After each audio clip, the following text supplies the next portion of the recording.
What's up, everybody? Dr. Bonzo back again with another quick-hitting, high-yield review of a medical topic in 5 minutes or less. For those of y'all new to the channel, I've been reviewing test questions for the past 8 years, and I noticed certain trends pop up over and over again. And this is regardless of what field you're in, what level you're in, whether you're a nurse practitioner, medical student, PA student, pharmacy student, whatever. I've noticed that certain trends pop up over and over again, and certain topics pop up over and over again.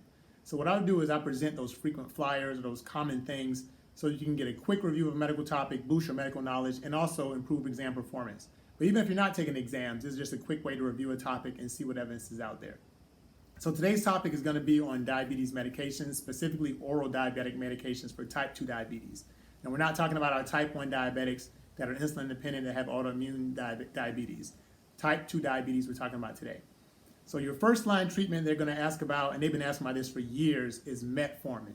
Metformin is first line for multiple reasons. One is that it's been around for a long time. We know a lot about it. It's cheap, low side effect profile other than diarrhea, maybe some GI upset. That's usually all you're going to get with metformin. And the other big reason we've loved using metformin for years is because it decreases macrovascular complications. It decreases mortality or death rates. So when you hear the word macrovascular, you think big blood vessels, right? Heart attacks, strokes. So those are the things that kill you in diabetes. And metformin has been the one that's really consistently shown to decrease mortality. Now, other diabetes meds will help you. They'll decrease microvascular complications. So things like amputations, blindness, diabetic retinopathy, ending up on dialysis, those are things that we also want to prevent. But metformin will prevent those things and also decrease the death as well. So that's why it's always going to be first line. Main contraindication of metformin is kidney disease. If you look at old tests or old guidelines, they'll say that for men, don't use metformin if the creatinine is above 1.5. For women, not above 1.4. But those guidelines are outdated now. Current guidelines say you can use metformin up until somebody's GFR is less than 30.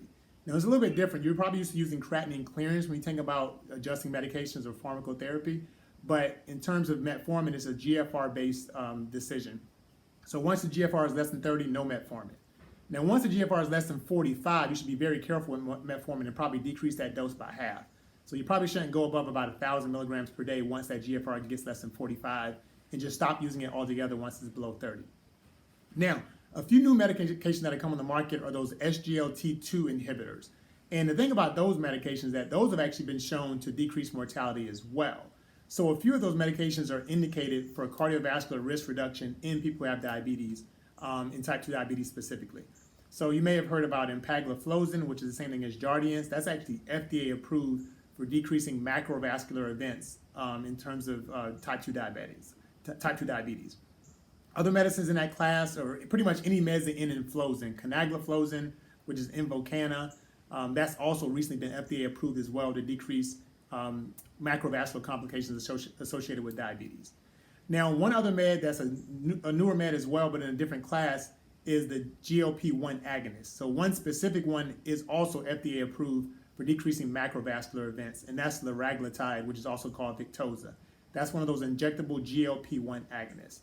Now, the last thing you need to know about diabetes in terms of oral diabetes medications is which ones can cause hypoglycemia or low blood sugar. This pops up a lot on tests as well. So what they're trying to do is make sure that you know the most likely complication and the most likely life-threatening complication of diabetes meds, that you know what they are and which meds to be careful with, especially in the elderly. So insulin obviously will lower your blood sugar, right, and make you have risk for hypoglycemia. Always have to take it with food unless you're taking one of those long-acting, like glargine insulin type of insulin injections. But medications that make your body just secrete more insulin, like sulfonylureas, those will also make you hypoglycemic. Those are things like glipizide and glybiride. Now, another group of medicines, the meglitinides, also called glinides, those pretty much work through that same sulfonylurea channel. So they do the same thing. They put you at risk for having hypoglycemic episodes. So be careful with those. The last trend I haven't seen a whole lot yet, but I bet it's coming, is they're going to probably want you to know which medications are weight neutral. In other words, which ones make you gain weight, which ones make you lose weight. The ones that make you gain weight, typically are the same ones that can make you have hypoglycemia as well. So in review, metformin, first line, no matter what, unless they have kidney disease, specifically GFR less than 30. The next class of medicines you think about are those SGLT2 inhibitors, because they also decrease mortality. And also don't forget which medications lower your blood sugar and make you hypoglycemic: insulin, sulfonylureas, and the glinide medicines. All right, I made it, 5 minutes or less.